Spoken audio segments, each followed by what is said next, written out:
We're extremely proud to be able to have with us today Richard Sennett in an event that's co-sponsored by the Southern California chapter of the Society of Architectural Historians, for whom we're very grateful for their help in getting Professor Sennett here. I'm sure that most of you know his work, certainly those of you that have been in any of Margaret's classes or my classes or almost any of the history theory classes here will have read books like The Uses of Disorder or the more recent Conscience of the Eye. And for the last 20 years, Richard Sennett has been calling both in his analytical books and in his fiction for a re-engagement with the real world, for a refusal to hide behind abstractions and the safe distances that modern society affords us. And his most recent book, Flesh and Stone, about which he'll be speaking this afternoon, I believe brings that engagement all the way to its heart and soul in the body. So we are very pleased to present Richard Sennett.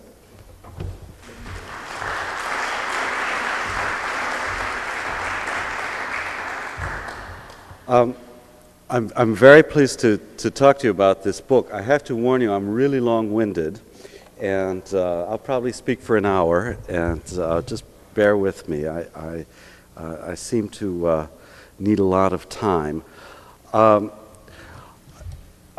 just about to publish on Monday this book, Flesh and Stone, which is subtitled The Body and the Civilization in Western Civilization.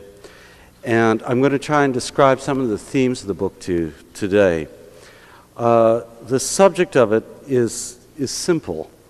I've explored how people's experience of their own bodies relates to the spaces in which they live, and particularly urban spaces.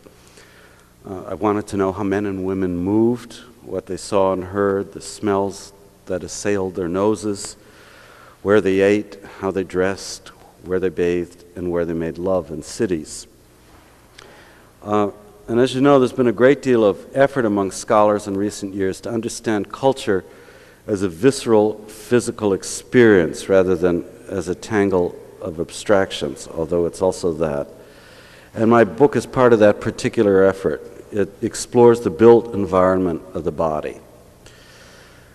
Now, as you also know, medical and social beliefs about the body have continually changed, as have architectural and spatial forms. And this means that physical experience is a historical construction rather than a biological constant. And one of the problems in a lot of the historicizing literature about the body is that it takes the body itself to be, as it were, a kind of biological given and looks at what culture does to those givens. I have tried in my book to avoid that, to actually look at bodily experience as itself implicated in the world that's built for it. As an example of how this works, ancient Athenians believed male bodies were innately hotter than female bodies, and that men were therefore fitter for social life out of doors in open spaces, whereas women should be enclosed within the interior. That's a biology we no longer share, though a lot of the forms of repression we know that are gendered in space still echo with that biology. My study is a kind of immodest history of such beliefs, extending as the book does from ancient Athens down to modern New York. I wanted to use physical experience as an anchor for understanding what has made our civilization cohere, rather than history being, as I think H.L. Mencken put it, just one damn thing after another. And what I've done to make this history concrete is to write a series of case studies of significant moments in the course of Western history when the relations between body and place entered into a state of conflict or crisis. And I'd just like to describe the sort of overview of this book to you so you know what it's about, because I'm not going to try and I'm going to look at very specific things in this talk and not try and recapitulate the argument as it flows through my books. I'd like to just give you a little sense of what I've done. I've begun with the onset of how the Peloponnesian War challenged those beliefs about nakedness and exposure which ruled in the ancient city. And I've tried to relate the gendered body to those spaces of the city. My book next explores Roman understanding in the time of Hadrian of the geometries of the body considered as a geometrical phenomenon. This geometric understanding influenced the cities the Romans made, yet it couldn't remedy a sense of despair Romans felt about their own sensate lives and uncertainty about their works.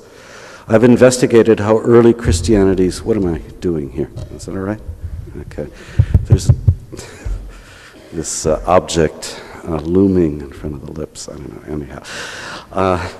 I've then investigated how early Christianity's adversarial relation to bodily desire intersected at the time the Christian Emperor Constantine built his great basilica in 313 with the dawning impulse to create a Christian city. Second part of my book, I'm sorry to go through this catalog, but I just want you to know sort of where I've been in this. Second part of my book explores flesh and stone in the medieval and Renaissance eras. In the high Middle Ages, at the time when Jean de Chelles began to complete the Cathedral of Notre Dame in Paris, I've sought to understand how conflicting images of the Christian body related to conflicting concepts of the city as on the one hand a sacred place and on the other hand as an economic space. And it's there that I've begun to investigate this distinction between place and space, which is so crucial, I think, for understanding modern cities today. In Renaissance Venice, I've looked at how Christian beliefs about pure and impure bodies affected the treatment of Jews and other outsiders whose bodies were felt to be impure and therefore seductive.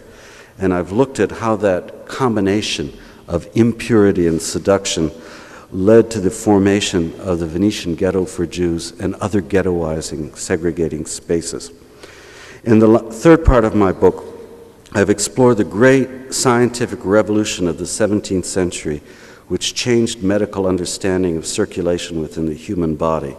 Because this new knowledge about circulation influenced urban designs which organized the movement of human bodies in space, and it intersected with beliefs and policies aimed at the free movement of goods and capital in capitalist economics. I've tried to show how the freedom of circulation, imagined as a corporeal phenomenon which had an economic and political dimension, came into conflict during the first 4 years of the French Revolution with practices which insisted on the primacy of place in defining a revolutionary citizen. I've then looked at what became of this great Harveyan revolution based on circulation in the 19th century, in transport and street planning, and building technology, and even in the design of furniture, and I'll show you a little of what I've done about that today. And in the book, I use E.M. Forster's novel Howard's End, written in 1910, and Freud's Beyond the Pleasure Principle, written a decade later, to assess what these technologies of the body and space in circulation added up to. In a coda, to conclude this list, this laundry list, I've asked what kind of bodily experience marks the social life of a multicultural city like New York. A city filled with human beings on the move, a cocktail of displacements and unlikes. These human differences ought to be physically stimulating, as perhaps to a tourist coming to New York they are. Yet to people who live in this multicultural place, difference does not arouse and stimulate, but rather difference is part of a deadening of sensory experience. And I've asked what role architecture and urban form plays in that conundrum of sociological difference and sensory indifference. And I've tried to understand how this conundrum might echo certain problems in the past. In sum, I've tried to write a modern equivalent to Lewis Mumford's The City in History, though my focus is narrow and my learning is certainly much less. Mumford's noble Fabian socialism gave coherence to his writing. My theme is political in another way, and this is the argument that I'm making in this book. That throughout our history, the body has served as an emblem for power through master images of the body, the body in the singular, idealized, single, dominant images of the human organism, which have reflect the conflicting needs and desires of diverse bodies. Architecture enters this picture as a test of these master images. It's a test of how far the body can be represented in space, how far the emblems of a body politic can be translated into built form, how much can the body of power be rendered into stone. In other words, a kind of theoretical grounding of this is what is the relationship between the body politic and poiesis, that is the act of building. How does the imagery of a master body relate to the imagery of making, as the Greeks understood the term poiesis? Now, many recent writers on the body, notably Michel Foucault, have conceived of the master images of the body politic as a totalizing, a comprehensive system. And I suppose as a Russian I incline to any and every gloomy view of power. But in this book, I've tried to look at something else, to show how fissures appear in the body politic when a polity builds. And my argument is that in exploring the relationship between the body and building, we learn not something just about how architecture is not simply a representational system of power. We also learn something about forms of freedom that we can enact in our own physical experience. So it is a rather more hopeful, though hardly Pollyanna, view of the relation between body and city I offer in this book than, say, somebody like Foucault would do. Now, what I'd like to do today is just talk, and I'm going to talk I'm not going to read about this, I just talk off the cuff about this. I'd like to talk about three issues. The first of them is the modern experience of pacification in the environment, bodily pacification in the environment. And I'm going to talk about the relationship between our sensations of touch and movement. In the second part of this talk, I'm going to explore a little with you the imagery, the construction of the imagery of a body politic, and try and explain why I think the act of building becomes a kind of test of that imagery. It both represents and undoes in the act of representation a body politic. And in the third part of this lecture, I'd like to talk about a theme that's specific to Western understanding of the body, which is a theme which is subversive of the notion of a body politic itself, drawn from religion. So to begin with the notion of sensory deprivation, it's something we all take for granted in a way. We think about the visual garbage of strip developments, about the standardization of building forms. We think perhaps less obviously about what the writer Guy Debord called the unmappable, which is absent from much urban form. He meant by the unmappable the sense of living in an environment where you're surprised by what's happening, where it's unknown, where you have otherness rather than difference. You don't know what's around you. That sense of discovery is physically stimulating, and most of the spaces that we know in the modern world lack it. It's very usual, as an interviewer did last night with me on the radio, to say, this is your fault, you as designers, as architects. The reason these spaces there's so much sensory deprivation in the environment is that you as designers have lost touch with your own bodies.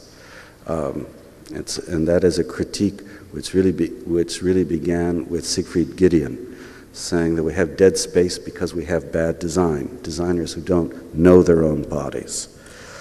I think that's wrong.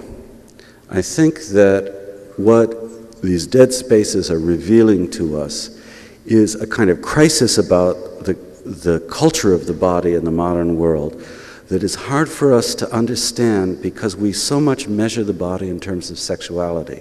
We think about bodily stimulation, touch, smell, all in terms of the eroticizing of the body. And it seems to me if we step back from that and think about bodily sensations that aren't measured through this Freudian prism of sexuality, that the kinds of dead spaces we know in the modern world are really representative of a certain kind of relationship that modern people have to their own bodies rather than architectural failures. And to give you a sense of what I'm talking about, I'd like to show you two images from my book of about the sense of touch. They're pre-modern images made by William Hogarth in 1751, which look very strange to modern eyes. In these engravings, Beer Street and Gin Lane, Hogarth sought to depict images of order and disorder in the London of his time. Beer Street, hello, is this on? No, what I'd like to do is actually show this slide. There we go. There, that's Gin Lane. Let's go back to Beer Street. Beer Street shows a group of people sitting close together, drinking beer peaceably. The men with their arms around the women's shoulders. Touch in this graving shows a social condition. Touch represents urban order. Whereas Gin Lane, this is a pair that he consciously made as a pair, displays a social scene in which none of the bodies touch. Each person is catatonically withdrawn into him or herself and drunk on gin. The people in Gin Lane have corporeal sense neither of one another nor of the stairs, benches, and buildings in the street. And this lack of physical connection conveys Hogarth's image of disorder in urban space. Now you know that if a stranger on the street came up to you today holding a bottle of beer in one hand and reaching out for your forearm with the other, you would probably, like me, recoil in a certain kind of fear. Because for us, the touch is equated with violation rather than with order making. And this fear of physical contact is built into the modern environment in many ways. Just to take planning practice, which is what I unfortunately know about. In siting highways, we often as planners direct a river of traffic in a city so as to seal off a residential community from a business district, or run the river through residential areas to separate rich and poor sections, or ethnically different sections. In community development, planners will concentrate on building schools or housing at the center of the community rather than at its edge, where people might come into physical contact with each other. Do you understand what I mean? That the notion of privileging a center rather than an edge is a way of withdrawing the social sense of touch. You go closer and closer into a domain in which other people at the center are like you. That's how we think about centering, whereas the edge is an amorphous dead zone. Evident, I don't know how it is in LA, but in most modern cities, very evident in both racial and class terms.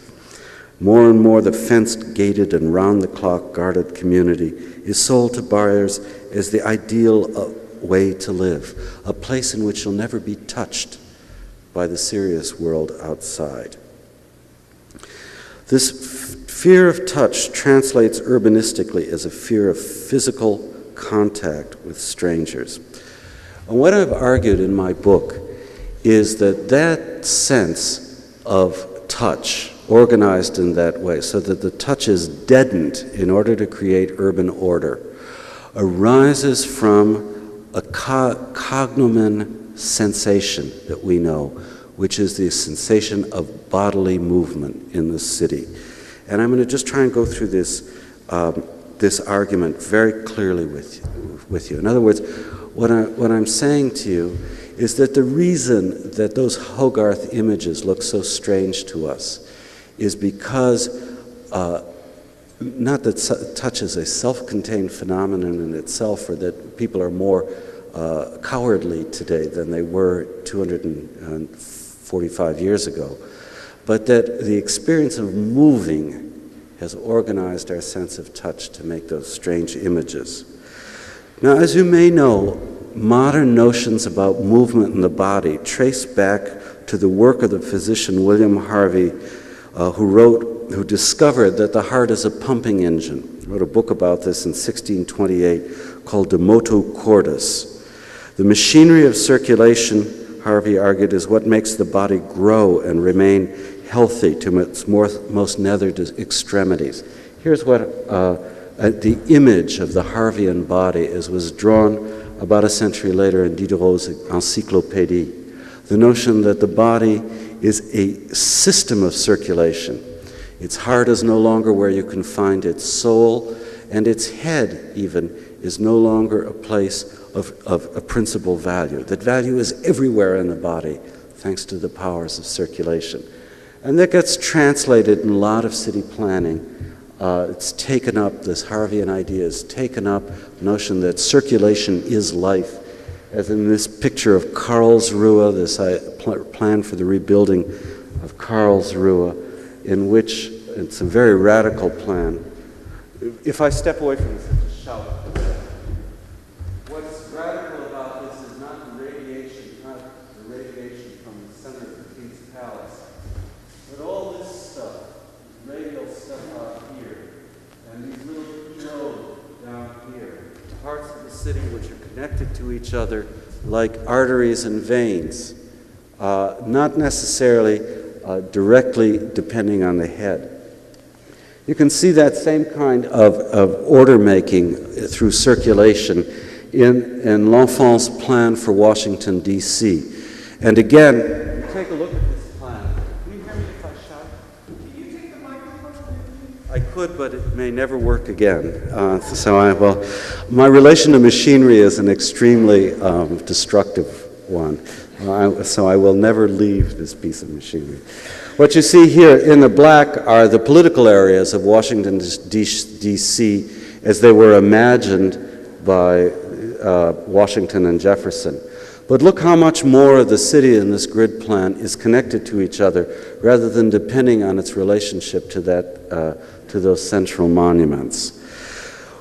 That was L'Enfant's idea of a democratic city, that the parts circulate without reference to a central center. What happens in the 19th century is that the notion of circulation begins to undergo a kind of ceremonial decoupling. This is an old plan. I'm sorry, it's much better in my book because it's much clearer than this slide. This is Sixtus V's plan for the rebuilding of Baroque Rome. And in this Baroque notion of movement, you move through space ceremonially from one place to another. That's what these lines are. They connect up the 7 ceremonial spaces in Rome. Motion always has an origin and a destination. What happens a century and 20 years later with a plan like the L'Enfant plan is that motion becomes a kind of end in itself. On this grid, in the name of democracy, you free the moving body from having to have an origin and destination. That represents a kind of site of power, of hierarchical power. What happens in the 19th century is that break with Baroque notions of motion, of the moving body, creates a whole new, in the impact of industrial capitalism, a whole new sense of what motion is about. The simplest way to put it is to quote a passage from Haussmann's memoirs. Haussmann was the rebuilder of Paris, in which he said, "In our scheme of streets, the vein is more important than the vein is more important than the artery." And so with Haussmann, I think I have this right, what you have in a street network like this is that the streets that take people out of the center of the city or make them circulate around the periphery become more important than the streets which make connections to the center, which is dense, filled with poor people, with unwashed revolutionaries, with an uncontrolled mass that has to touch each other. And in these 19th century plans, and you'll see them when you read my book, as I hope you will, in its very expensive hardcover form, what happens with a lot of 19th century thinking about motion is that motion becomes a form of escape. And it's what predates the kind of notion of arterial and venous planning, like Robert Moses's plans for escape from the center of New York, in which the center is a place to be fled, and in which the whole notion of being able to move means to be able to get away from. Now, what I'm arguing in my book is that this kind of relationship between motion and space also sets up those conditions for altering the sense of touch. That is, that when you get motion which is considered to be motion away from a center, away from a crowd, what you've also done is mobilize the notion that not being touched is a way of making order in your own life. And it's a story which intersects with another story, which I again tell in my book, which is about the notion of what pleasure and pain consist of in the body. And very briefly put, what happens in the 19th century is that there is a whole, given a new dynamics of industrial capitalism which put people to work, masses of people to work in wage labor. There's a whole new discourse that develops about the notion of how to rest a body, how to provide a body some kind of surcease from work. And that discourse, which begins as a very good-hearted effort about how to ease the pains of labor, develops not simply as a kind of search for pleasure for bodies that work, but also for something else, how to remove the body at rest from feeling anything. That is, how to neutralize the sensations of a body at rest. And a lot of the design work of the 19th century turns on that notion of resting the body by destimulating it. And it's at that point that the design for the relief from pain intersects with this other history of the relation of touch and motion. Let me just show you this in the terms of chairs. This is an 18th century chair called a bergère. That means the shepherd's chair, though I don't think any shepherd would have ever been allowed to sit in this Rococo chair.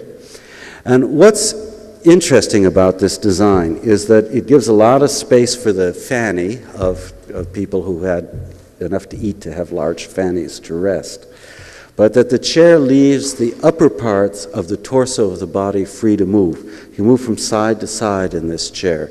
It's a space meant for people to talk, to socialize, and so on.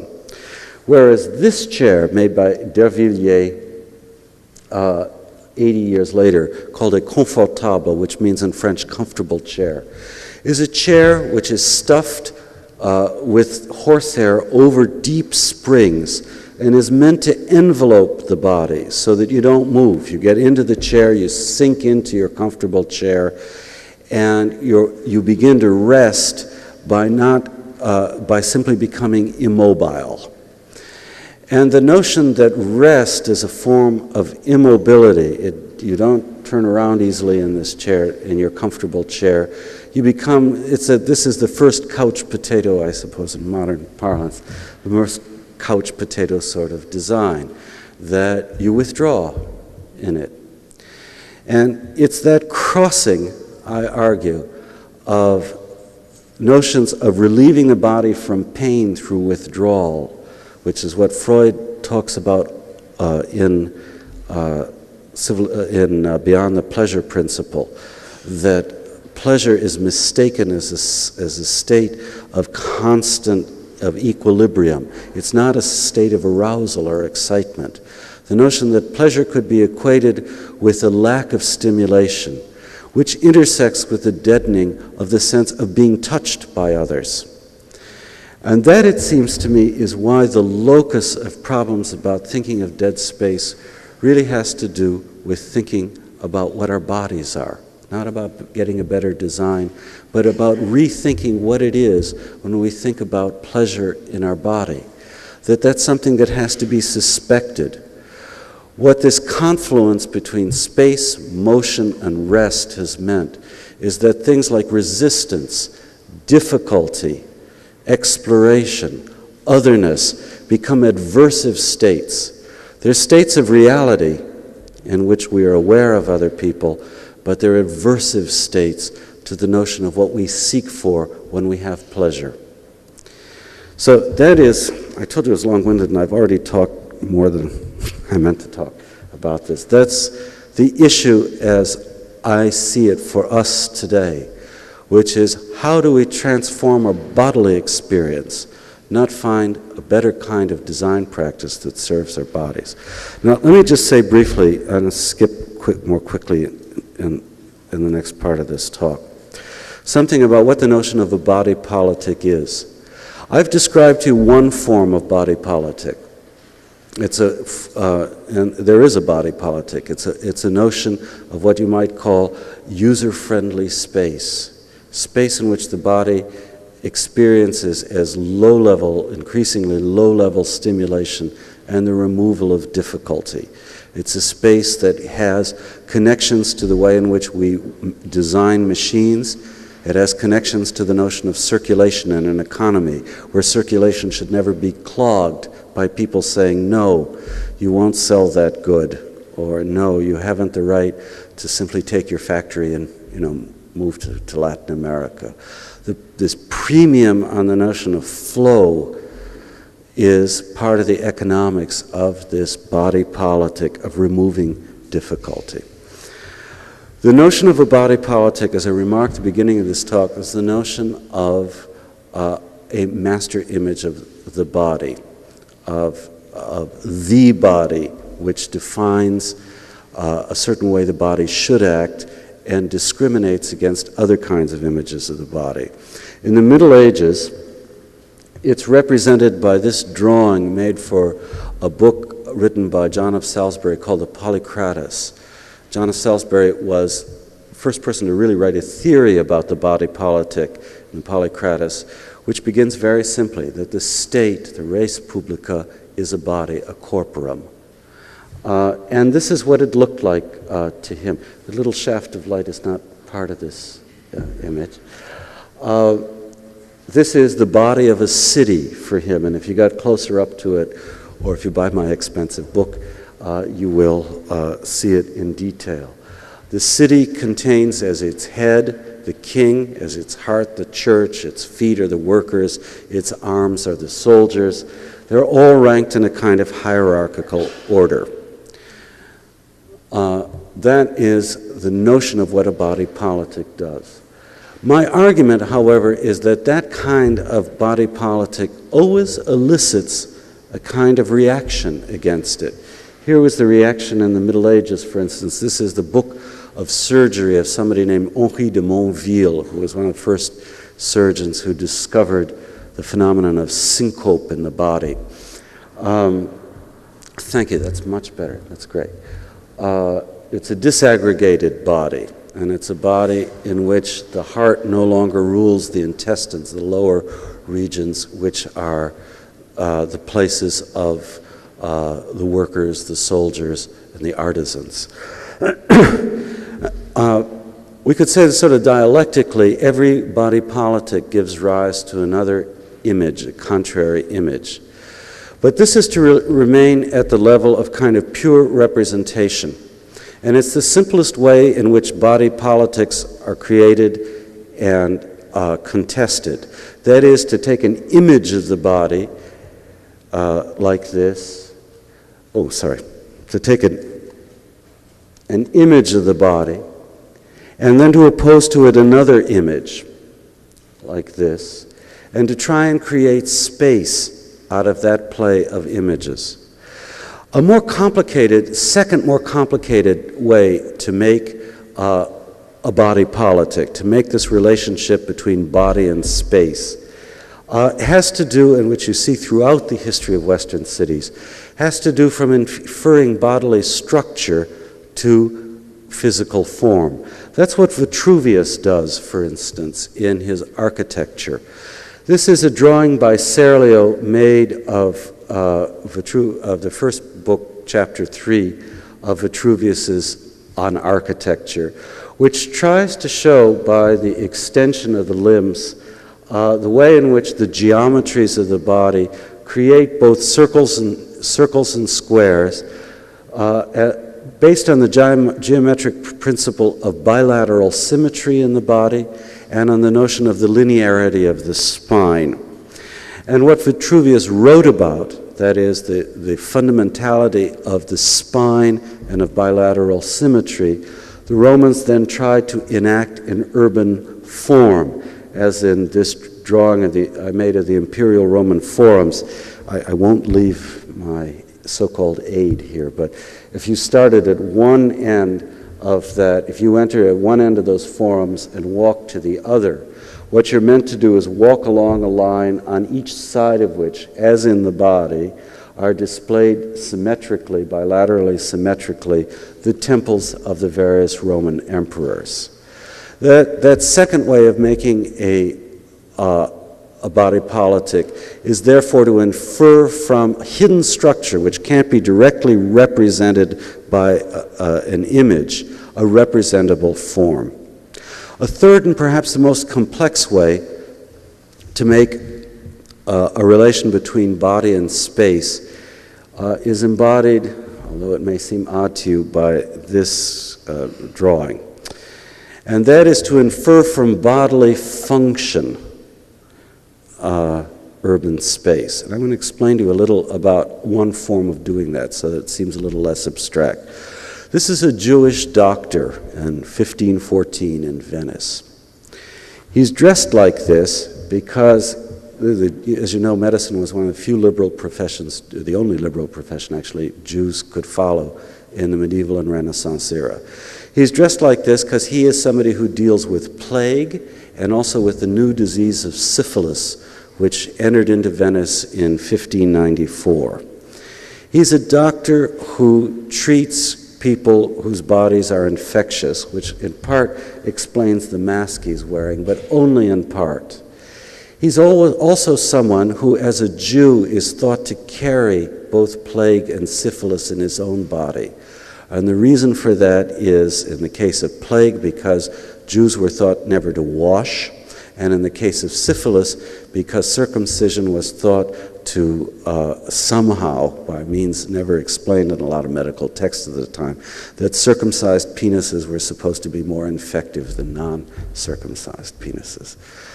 To mark the fact that this is a dangerous body, the doctor is protected against the inhalations of the patient, but walking the streets, ordinary people are also protected from him. And to mark the fact that he's half human, the mask he wears resembles no human being but a bird. It's a half-human mask which exemplifies that kind of status.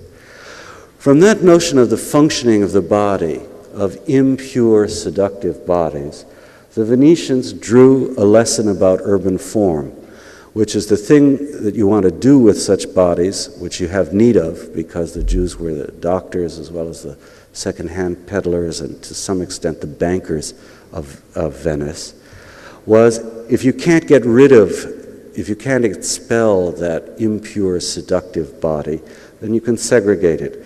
And this is a Venetian ghetto, and I'm just going to walk away from my master here for a moment to just show you how it works. The ghetto is this space in the middle. It's an island in the water archipelago of Venice, and you'll notice the bridge there at the end. That's this bridge. And the way the ghetto worked was that in the morning the Jews were let out of that archipelago to go into the city. And at night they walked back over this bridge. The bridge was withdrawn. All the shutters of the windows were closed by law. And a set of police boats sailed around the ghetto in order to make sure the Jews were shut in. Now, I said to you at the beginning of this talk that the act of building can challenge the operations of a body politic. And that challenge is the greater, the more the formation or the organization of a body politic takes more abstract forms like this. That is to say, if you look at a body politic as simply in its simplest form, an image of what the body looks like built into space, you're drawing on one of the most elemental properties of the mirror. That is, I look in a mirror and I don't see multiple images, I only see myself. But when you get more and it's a kind of brutal body politic, and it is often very hard to challenge. But when you get extrapolations from bodily function or from bodily structure into visual form, what happens is that the actual act of building often subverts the political impulse that was their origin. In this case, for instance, this form, this prison of the ghetto, turned out to strengthen the faith of the Jews. They became a much stronger community in the ghetto where they had only each other every night, where they lived in conditions of incredible density. They became more of a cooperative community. Differences between Sephardic and Ashkenazic Jews, for instance, were overcome. It's a space meant as a space of repression which produces within it a space of community. It's meant to, the obvious purpose, the stated purpose, was to weaken the Jews and eventually make the Jews, in fact, a smaller community by discouraging Jews from living in Venice because they had to live this way. In fact, it made Venice more of a magnet to Jews because this was a place in which you had a community where everybody was absolutely together. And those kinds of reversals are really very common, and you'll see when you read my book, in the relation of poiesis to politics. That poiesis tends to have the act of building, which is more than simply politically programmatic, can create urban forms which become forms of resistance, as in this case in the ghetto. And that is the theoretical strand that I've pursued in this book. How architecture can actually serve a liberating function. I may sound like a terribly old fuddy-duddy May 1968 writer to you in that, but I tried to use this history to really revive that notion of architecture, of poiesis, as a form of freeing in these kinds of cracks. Now, I'd like to end this talk, and I'm actually going to read this. I'd like to end, no, I'm not going to read it. Let me just go forward a bit. I was going to tell you something about how that same disruption from function to form worked in the agora in ancient Athens, but I'm not going to. So those will be problem slides. I'd like to end this talk by, in a way, coming back to where we were in the beginning. That is, the desensitizations we know in the modern environment. This is a picture taken by me in a little airplane in contemporary Hong Kong. An absolutely horrifying little airplane. I think it's a good picture. And I'd like to talk about a kind of mobilizing contrary tradition in Western society, Western culture, that might aid us in recovering the sense and recovering from such environments and aiding us in that work of poiesis. And it may seem very odd to you what I'm going to read to you, but I hope to make the connection of it by the end. This is a section called Restless Bodies, and I'll just read for 5 minutes, and then we can talk. The story of Adam and Eve is a significant point of reflection on that tradition of mobilizing poiesis. One way to read the story of Adam and Eve is simply about the human body as a source of self-destructiveness. But the transgressions of Adam and Eve and their exile from the garden reveal, in another reading, what the first humans gained as well as what they lost. In the garden, they were innocent, unknowing, and obedient. Out in the world, they became aware. They knew they were flawed creatures, and so they explored, sought to understand what was strange and unlike. They were no longer God's children to whom all was given. Now they had become adults. This version of exile, given its perhaps most radiant expression in Milton's Paradise Lost, appears in other Old Testament narratives which mirror this sorrowful awakening to a moral adulthood through discovery of the insufficiency of the human body. The first Christians, again, made from Christ's passage on earth such a story. Crucified for man's sins, his gift to men and women is to rouse a sense of the insufficient in the flesh. The less pleasure his followers take in their own bodies, the more they will love one another. So that sociability is gained in this religious tradition by renouncing the claims of bodily mastery. That is, that people become more aware by feeling their bodies are more incomplete. The Judeo-Christian tradition also tells a particular story about the domain of stone. The people of the Old Testament thought of themselves as wanderers, and the Yahweh of the Old Testament was himself a wandering God, his Ark of the Covenant portable.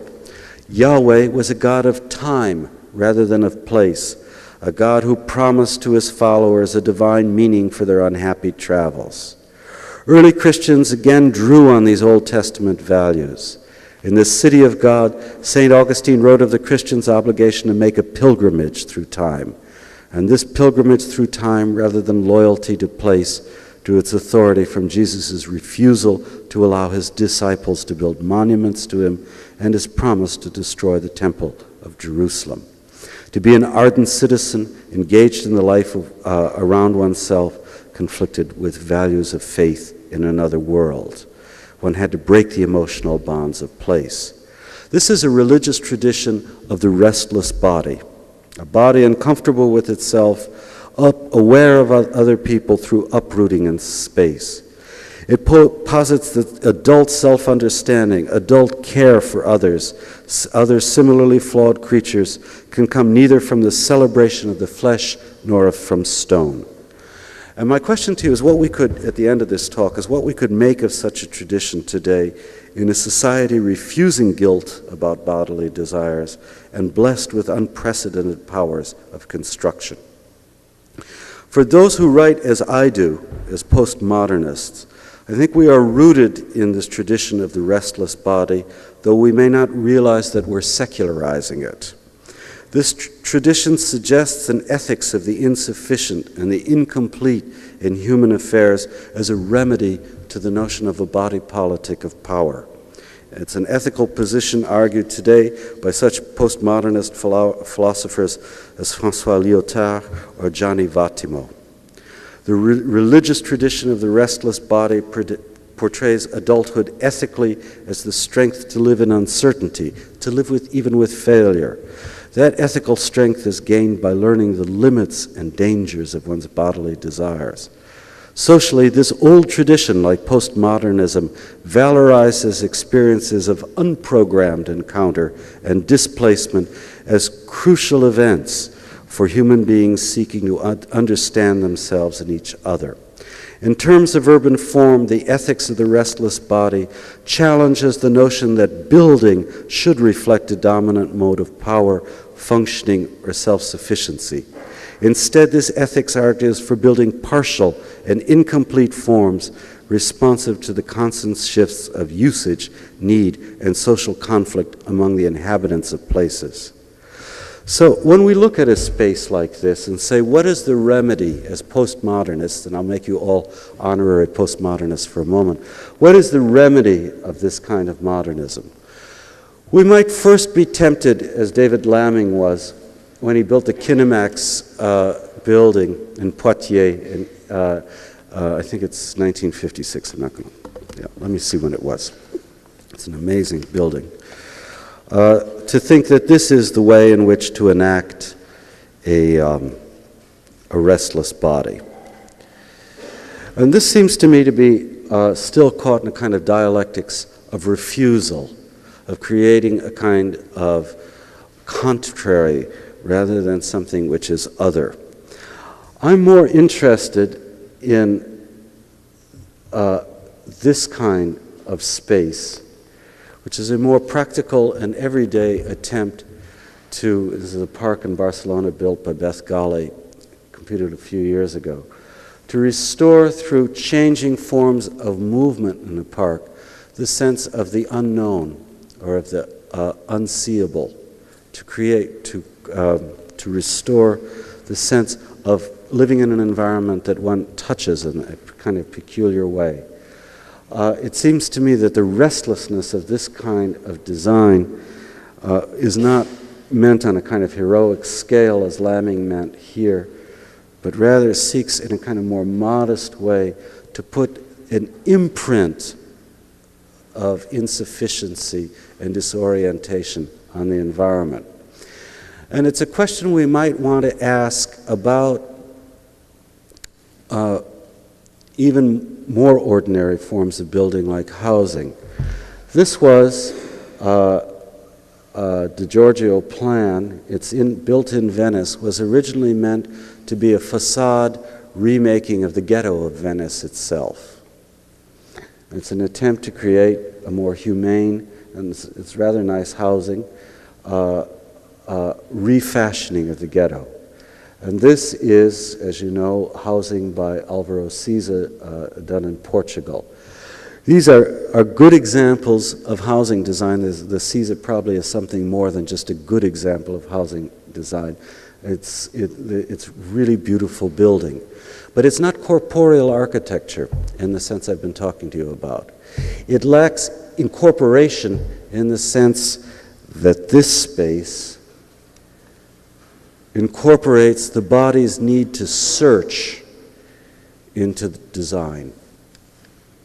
And the problem I think you and I face as architects and planners is how to incorporate that notion of touch, or to incorporate that kind of body represented in this very old religious tradition and in the hopes of postmodernism into our own building. I'd like to conclude by saying that the religious philosopher Emmanuel Levinas once remarked that when Adam and Eve left the garden, the exiles developed their sense of touch. And perhaps my talk today helps illuminate that observation. The touch of a restless body differs, to be sure, from Hogarth's image of a peaceable city. But this restless, searching, visceral contact is still a worthy urban sensation, most likely to occur in a densely packed place of strangers. Both the religious faith of our past and the practicalities of the present urge us to leave behind the certainties of flesh and stone in order to become more adult, more aware, more urban human beings. Thank you very much.